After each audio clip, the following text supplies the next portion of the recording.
Welcome दोस्तों, क्या हाल चाल। आज की इस वीडियो में हम डिस्कस करेंगे फुल सिलेबस। ठीक है,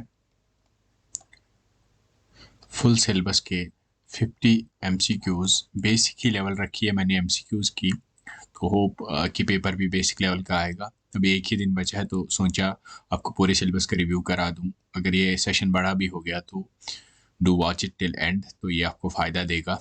चलिए शुरू करते हैं फर्स्ट क्वेश्चन से। One of the easiest question, what is the primary purpose of modulation in communication system. ठीक है, जो मॉड्यूलेशन होता है उससे क्या हम करते हैं, लॉन्ग डिस्टेंस ट्रांसमिशन कराते हैं। पहले से मैं बोलता आ रहा हूँ कि दो टाइप्स के वेव्स होते हैं। ठीक है, एक तो होती है मॉड्यूलेटिंग वेव जिसको हम बोलते हैं मैसेज, ठीक है, यानी जिसको हमें ट्रांसफर करना होता है। दूसरी होती है हाई फ्रीक्वेंसी कैरियर। ठीक है, क्या होती है हाई फ्रीक्वेंसी कैरियर, इसकी फ्रीक्वेंसी जो जनरली होती है वो हाई होती है। ठीक है, और इसको जनरेट कौन करता है, क्रिस्टल ऑसिलेटर। ठीक है, कौन करता है, क्रिस्टल ऑसिलेटर। तो ये किस काम आता है, ताकि हम लॉन्ग डिस्टेंस ट्रांसमिशन कर पाए। एम्पलीट्यूड मॉड्यूलेशन में हम क्या करते हैं, वी वेरी द एम्पलीट्यूड। ठीक है, तीन टाइप्स के मॉड्यूलेशन है अगर हम एनालॉग की बात करें। एक तो है एम्पलीट्यूड मॉड्यूलेशन जिसमें हम एम्पलीट्यूड को वेरी करते हैं। दूसरा है फ्रीक्वेंसी मॉड्यूलेशन, उसमें हम फ्रीक्वेंसी को वेरी करते हैं और एम्पलीट्यूड जो होता है वो कांस्टेंट रहता है। ठीक है, तीसरा है फेज मॉड्यूलेशन, इसमें हम फेज को वेरी करते हैं। Phi is the phase angle. ठीक है, तो अगर माने तो फ्रीक्वेंसी मॉड्यूलेशन और फेज मॉड्यूलेशन में एक रिलेशन है कि basically phase modulation is actually the frequency modulation ही। ठीक है, एक्चुअल में अगर हम देखेंगे बेस जहाँ से फेज मॉड्यूलेशन आता है वो फ्रीक्वेंसी मॉड्यूलेशन से ही आता है। ठीक है, आगे बढ़ते हैं तो इसमें क्या हम वेरी करते हैं, एम्पलीट्यूड। कौन सा वेव प्रोपोगेशन नहीं है, वाटर वेव प्रोपोगेशन नहीं है। ठीक है, स्पेस वेव आपने सुना होगा, इसको हम दूसरा नाम बोलते हैं लाइन ऑफ साइट। ठीक है, ग्राउंड वेव जो होते हैं वो कर्वेचर फॉलो करते हैं। ठीक है, they follow the curvature of earth. क्या करते हैं, फॉलो कर्वेचर ऑफ अर्थ।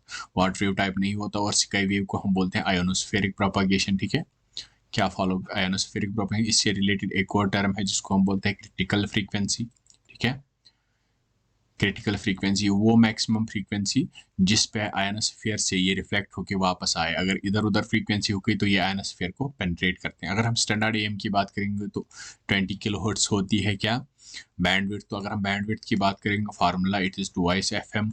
ठीक है, किसके लिए, एम्पलीट्यूड मॉड्यूलेशन के लिए।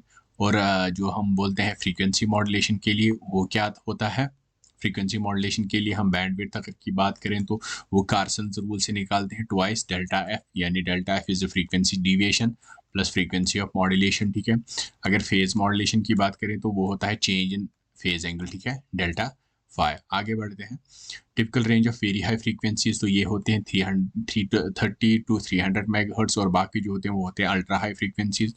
ठीक है, आगे बढ़ते हैं। सुपर हीटेरोडाइन रिसीवर मैंने बोला है कि इसका काम क्या होता है, ये जो फ्रीक्वेंसी शिफ्ट का काम करता है। ठीक है, फ्रीक्वेंसी शिफ्ट क्या होता है, फ्रीक्वेंसी उनको शिफ्ट करता है किसमें, आईएफ रेंज में। आईएफ यानी इंटरमीडिएट फ्रीक्वेंसी। ये भी दो दो जगह मतलब दो टाइप्स के हो सकते हैं ऑन द बेसिस ऑफ कौन सा हम मॉड्यूलेशन कर रहे हैं। ठीक है, अगर हम एम्पलीट्यूड मॉड्यूलेशन की बात करेंगे तो आईएफ रेंज जो होता है वो होता है 455 किलोहर्ट्ज, याद रखेंगे। और जो एफएम जो होता है फ्रीक्वेंसी मॉड्यूलेशन, उसके लिए अगर हम बात करें तो वो होता है 10.7 मेगाहर्ट्ज। ठीक है, याद रखेंगे ये मेगाहर्ट्ज है और ये किलोहर्ट्ज है। तो क्या आएगा इसमें, intermediate frequency. If stands for intermediate frequency, इसी में ये शिफ्ट करता है। ठीक है, आगे बढ़ते हैं।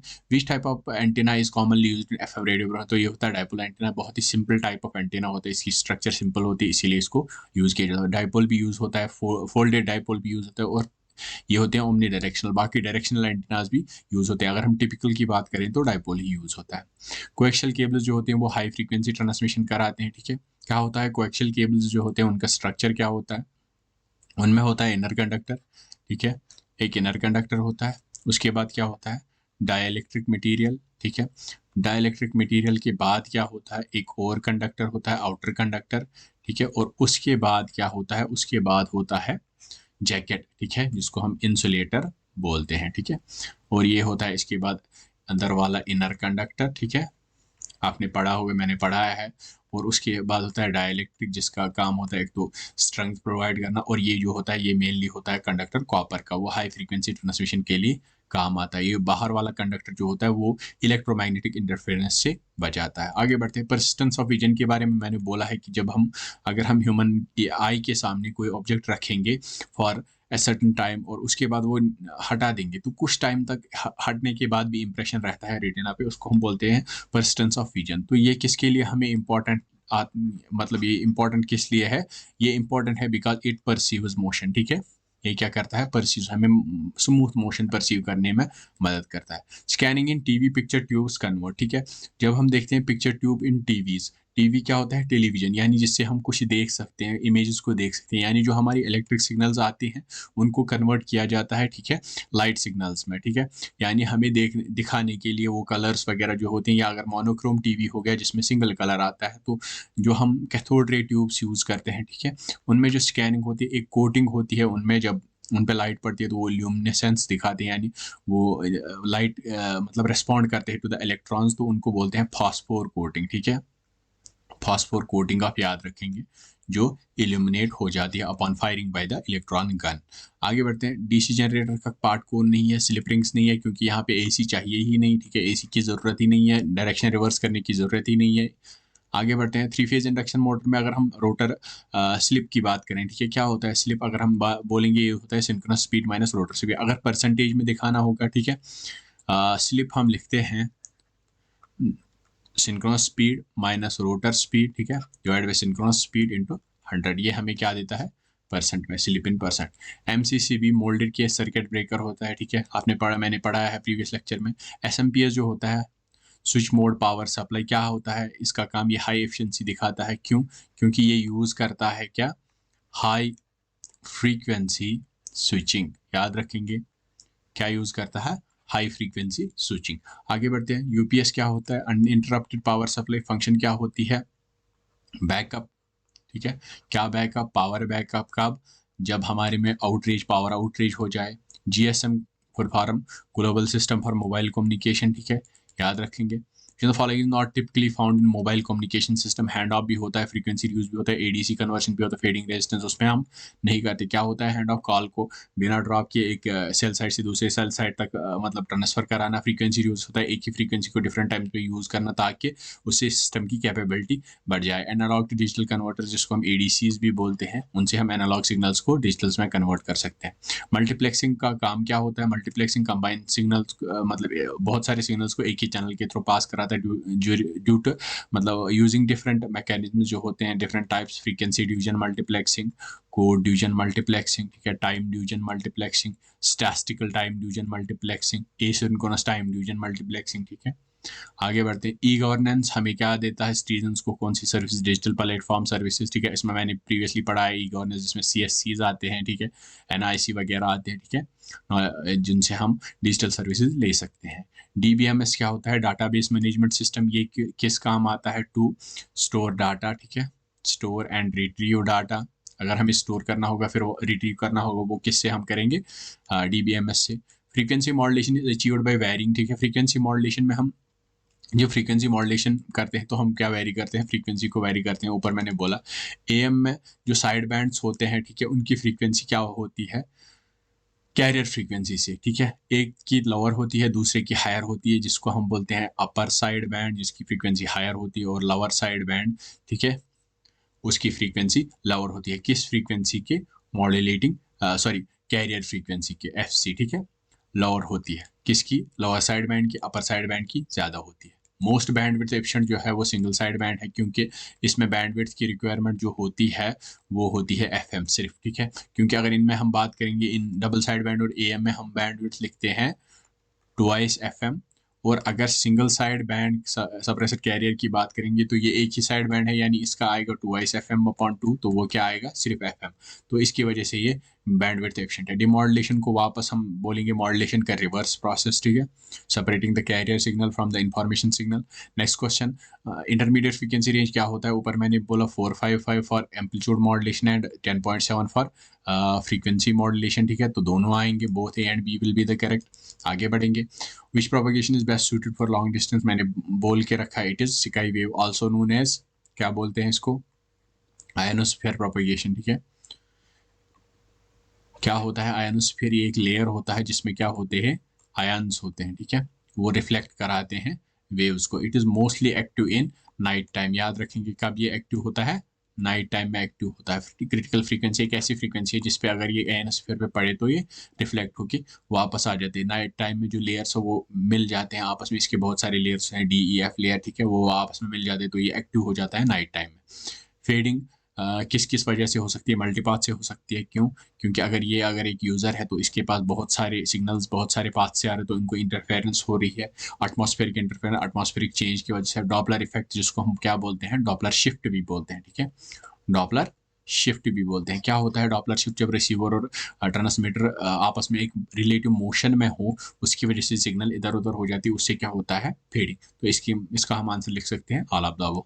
Which type of wave propagation used in satellite communication? ठीक है, स्पेस वेव प्रोपगेशन होता है, ठीक है, इसको हम क्या बोलते हैं? लाइन ऑफ साइट कम्युनिकेशन भी। In ground wave propagation main cause of attenuation is absorption by earth. मैंने बोला हुआ है जो हमारी ग्राउंड वेव प्रोपगेशन होती है उसमें क्या होता है? उसमें we can say it travels along the curvature of earth, तो इसकी वजह से attenuation होने के बहुत ज़्यादा चांसेस है by ground absorption। radio waves in very high frequency range use which type of propagation? तो ये तो पता ही है, radio wave जो अल्ट्रा वेरी हाई फ्रीक्वेंसी है वो space wave propagation यूज़ करती है। which technique is to convert analog to digital signals? quantization in message जो टेक्निक है, it is quantization। क्या होता है quantization? जब हम पहला स्टेप करते हैं सैम्पलिंग, उसमें हम वैल्यूज़ को सैम्पल आउट करते हैं। दूसरा स्टेप करते हैं क्वांटाइजेशन, इसमें हम जनरल वैल्यूज़ को लेते हैं, ठीक है, इसमें हम डिस्क्रीट लेते हैं, ठीक है, उनको डिस्क्रीट कन्वर्ट करते हैं। लाइक ये हो गया 2.4, 3.8, 7.2, ठीक है, इसमें हम लिखेंगे 2, 4, 7, ठीक है, ये डिस्क्रीट वैल्यूज़ हो गए। तो उसके बाद एनकोडिंग करके उनको प्रोसेस को कंप्लीट करते हैं। पल्स विड्थ मॉड्यूलेशन जो होता है ये ज़्यादातर पावर इलेक्ट्रॉनिक्स में, इन्वर्टर्स वगैरह में यूज़ होता है, ठीक है, ये उसमें करंट ये रेगुलेट करने में मदद करता है। Which multiplexing allows multi to share same frequency? ये तो सबको पता होगा, it is frequency division multiplexing और FDM। Digital modulation technique phase shifting की भी है, फ्रीक्वेंसी शिफ्टिंग की भी है, QAM भी है, कॉलेजर एम्पलीट्यूड मॉड्यूलेशन, ठीक है, amplitude modulation is not the type of digital modulation. In pulse code modulation binary format में कन्वर्ट करने के लिए मतलब कौन सी signal represent in binary format, कौन सी प्रोसेस इनमें से ज़रूरत होती है? ज़रूरत तो होती है सैम्पलिंग से ही, लेकिन अगर हम टिपिकली बात करें तो क्वांटाइजेशन और एनकोडिंग। मैंने ऊपर बोला क्या होता है क्वांटाइजेशन? डिस्क्रीट वैल्यूज में सैम्पल्ड वैल्यूज को डिस्क्रीट में कन्वर्ट करना, और एनकोडिंग होता है उनको फिर बाइनरी में कन्वर्ट करना। किसमें? बाइनरी में, ठीक है, क्योंकि जो डिजिटल कम्युनिकेशन होता है that supports only zeros and ones, ठीक है, जीरोज एंड वंस। आगे बढ़ते हैं। स्टेप अप और स्टेप डाउन किस में होता है? It is called as transformer, ठीक है, दो टाइप के ट्रांसफार्मर होते हैं। स्टेप अप जो वोल्टेज को अप करता है, और स्टेप डाउन वो जो वोल्टेज को ज़्यादा से कम करता है ताकि एक कांस्टेंट वोल्टेज मेंटेन रहे। फंक्शन ऑफ स्टेबलाइजर इज जो स्टेबलाइजर होता है वो क्या करता है? कांस्टेंट वोल्टेज को मेंटेन करता है across the circuit. And inverter converts, सबको पता है इन्वर्टर क्या काम करता है, DC टू AC। क्यों?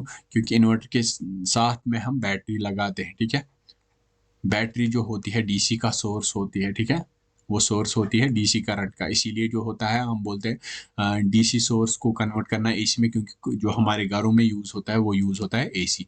SMPS ऊपर मैंने बोला it uses high frequency switching. इसका लीकेज, करंट लीकेज हम बोलते हैं RCCB, ठीक है, ये हमने पढ़ा हुआ MCB miniature circuit breaker fuse जो हमारा सेफ्टी डिवाइस होता है। Frequency use in mobile communication helps to, इससे हमें होता है क्या है कि जो सिस्टम की कैपेसिटी है वो बढ़ जाती है ताकि उस पर लोड ज़्यादा नहीं पड़ता है, इसीलिए बढ़ जाता है। हैंड ऑफ क्या होता है? मैंने पढ़ा है स्विचिंग कॉल्स बिटवीन सेल्स, ठीक है, अगर सेल चेंज हो जाए, सेल साइड चेंज हो जाए, उसमें कॉल्स को स्विच करना विदाउट डिस्कनेक्टिंग द कॉल, इसको हम बोलते हैं we can say hand off या hand over. Primary purpose of e governance, ठीक है, गवर्नमेंट सर्विस को इफिशिएंटली डिलीवर करना सबके लिए। The principle of electricity states that current flows from, ठीक है, जनरल जो हमारी डायरेक्शन ऑफ करंट होती है that is from positive to negative terminal. IE rule stands for Indian electrical rules. कुछ ऐसे रूल्स है जो इंडियन इलेक्ट्रिकल रूल्स है, वो क्या है? वो सेट ऑफ रूल्स है जो गवर्न करते हैं safety during the electrical installation. Law of electromagnetic stage that current carrying conductor produces magnetism, सबको पता ही है, ठीक है। आगे बढ़ेंगे। Typical AC supply in India 50 hertz, याद रखने वाली बात है। The function of relay in electric circuit, मैंने बोला है रिले क्या होता है? एक इलेक्ट्रो मैकेनिकल स्विच, ठीक है, मैकेनिकल स्विच होता है जो कि इनपुट सिग्नल पे सर्किट को कंट्रोल करता है, control the circuit automatically. Picture to progressive scanning, मैंने बोला है कि ये सिक्वेंशियली लाइन बाय लाइन हो क्या करता है? स्कैनिंग करता है। और दूसरा होता है इंटरलेस, ठीक है, इंटरलेस लेसर जो कि इससे थोड़ा पहले वाला है, जो कि एडवांस्ड नहीं है, ये एडवांस्ड है प्रोग्रेसिव। इसमें क्या होता है, ऑड एंड इवन लाइंस में स्कैन होता है, ठीक है। पहले ऑड लाइंस फिर even lines. Which of the following type have highest frequency, इनमें से किन की हाईएस्ट फ्रीक्वेंसी रेंज है, तो वो है एक्स रेज, ठीक है, जो हमारे मेडिकल में यूज होते हैं बोन इमेजिंग वगैरह के लिए। तो ये था फुल सिलेबस मॉक टेस्ट, ठीक है। तो होप आपने इससे कुछ सीखा होगा और आपको कुछ नया सीखने को मिला होगा, और आप ये लाइक शेयर एंड सब्सक्राइब करेंगे। और मेरी जो ई बुक है वो 89 रुपीज़ में मिल रही है, कल लास्ट डे है, आज आप ले लेना, बहुत हेल्प होगी, उसी 700 MCQs है उसमें। बाकी all the best for the exams. तो होप आपको ये सेशन पसंद आया होगा। मैं मिलता हूँ आपसे कल, तब तक के लिए keep learning, keep growing and thank you so much.